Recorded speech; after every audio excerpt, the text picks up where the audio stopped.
एक गांव में एक गरीब किसान रहता था। उसका एक बेटा और एक बेटी थी। किसान अपने बेटा का विवाह करके कुछ साल के बाद अपनी बेटी का भी विवाह एक अमीर घर में कर देता है। बेटी बहुत अमीर घर में गई थी। उसके घर में नौकर चाकर काम करते थे। किसान अपने दोनों बच्चों का विवाह करके इस दुनिया से चला जाता है।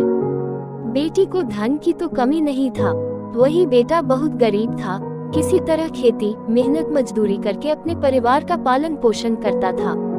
उसकी पत्नी भगवान भोलेनाथ शिव की बहुत बड़ी भक्त थी। गरीब होने के बाद भी वह भगवान से कोई शिकायत नहीं करती थी। वह थोड़े में ही गुजारा कर लेती और अपने परिवार के साथ खुशी से रहती थी। समय बीतता गया और बहन के नंद की शादी पड़ी। उसने अपने भाई को बुलाया तक नहीं। किसी तरह उसके भाई को पता चला और वह बिना बुलाए ही बहन के घर शादी में चला जाता है। बहन उसको देखते ही अपने नौकरों से कहकर घर से बाहर ही लौटा देती है। भाई भूखा प्यासा रोते हुए जा रहा था। तभी रास्ते में उसको एक बूढ़ी माँ मिलती है। उन्होंने ने उस भाई से पूछा, बेटा क्यों रो रहे हो? इतने में वह अपनी सारी डगदाई कहानी बताता है।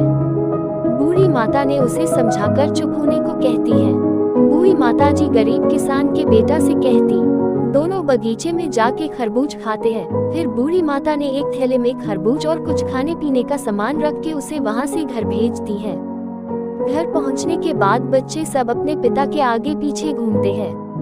उसकी पत्नी अंदर से पानी लेकर आती और तुरंत थैला हाथ से लेकर देखने लगती है कि मेरी ननद क्या दी है।